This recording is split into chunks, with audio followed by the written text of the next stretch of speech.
ॐ अस्य आदित्यहृदयस्तोत्रस्य अगस्त्यऋषिः अनुशश्च छन्द आदित्यहृदयभूतो भगवान् ब्रह्मदेवता निराशस्ताशेषविघ्नतया ब्रह्मा विद्यासिद्धौ सर्वत्र जयसिद्धौ च विनियोगः। ॐ भूर्भुवस्वः तत्सवितुर्वरेण्यं भर्गो देवस्य धीमहि धियो यो न प्रचोदयात्।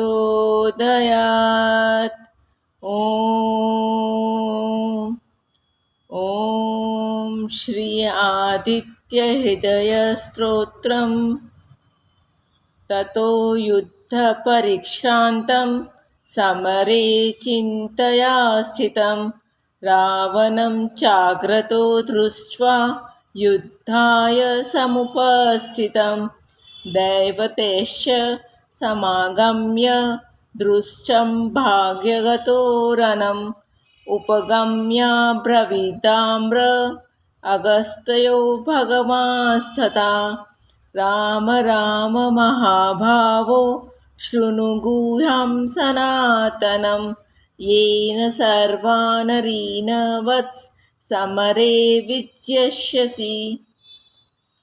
आदित्यहृदयं पुण्यं सर्वशत्रुविनाशनं जयावहं जपं नित्यम् अक्षयं परमं शिवम् सर्वमङ्गलमाङ्गल्यं सर्वपापप्रणाशनं चिन्ताशोकप्रशमनम् आयुर्वर्धनम् उत्तमं रश्मिमन्तं समुद्यन्तं देवासुरनमस्कृतं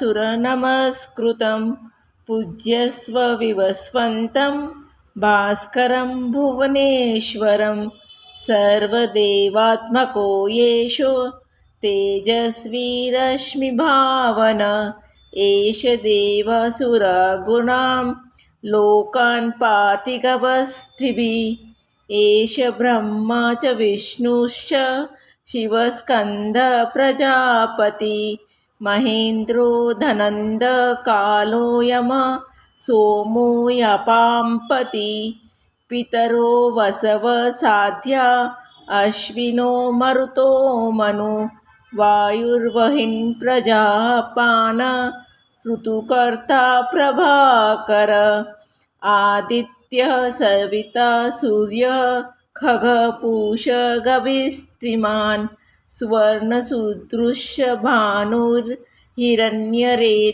दिवाकर हरिदशवः सहर्षार्चिरः सप्त सप्तिर्मरीचिमान् तिमिरोन्मन्थनः सम्भुत्स्त्वष्टा मार्तण्डकोऽशुमान् हिरण्यगर्भ शशिरस्तपनो हस्करो रविः अग्निगर्भोदितेः पुत्रः शङ्कः शशिरनाशना व्योमनोदस्तामो भेदी ऋग्यजुसमापारग धनुवृश्चिरपां मित्रो विन्ध्याविधिफलवङ्गम आतपी मण्डली मृत्युः पिङ्गल सर्वतापनः कविर्विश्वो महातेजा रक्तसर्वोद्भवोद्भव नक्षत्रग्रहताराणां दीपो विश्वभावन तेजसामपि तेजस्वी द्वादशात्मनो नमस्तुते नमः पूर्वाय गिरये पश्चिमादयाद्रये नमः ज्योतिर्गरनाम पतये दीनाधिपतये नमः जयाय जयभद्राय हर्यश्वाय नमो नमः नमो नमः सहस्रांशो आदित्याय नमो नमः। नमः उग्राय वीराय सारंगाय नमो नमः।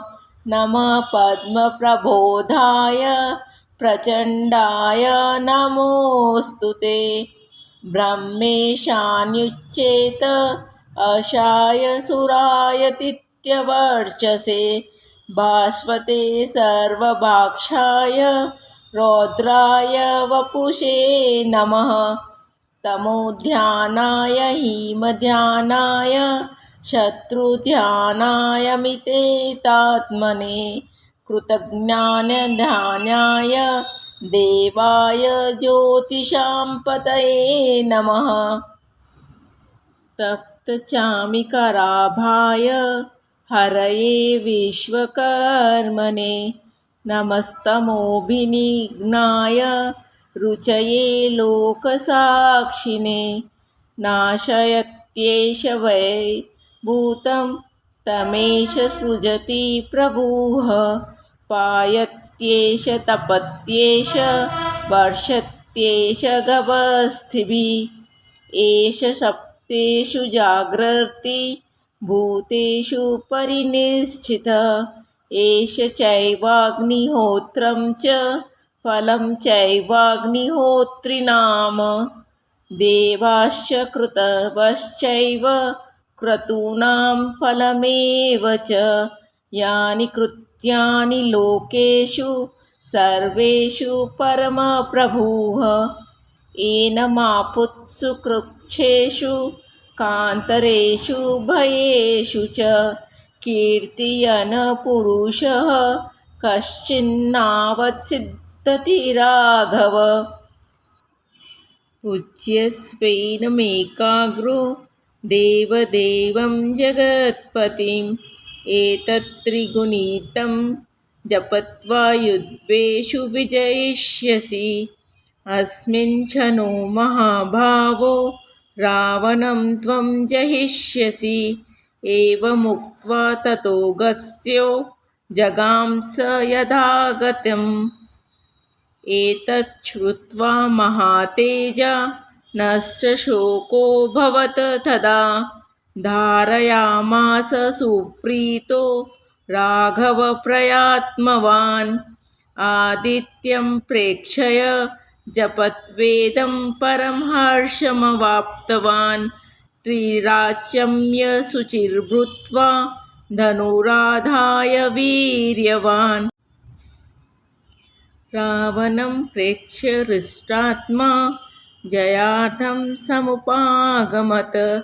सर्वयत्नेन महता कृतस्तस्य वधे भवात्। अथ रविरवन्दिन्निरीक्षय रामं मुदितमना परमं प्रहस्यमानः।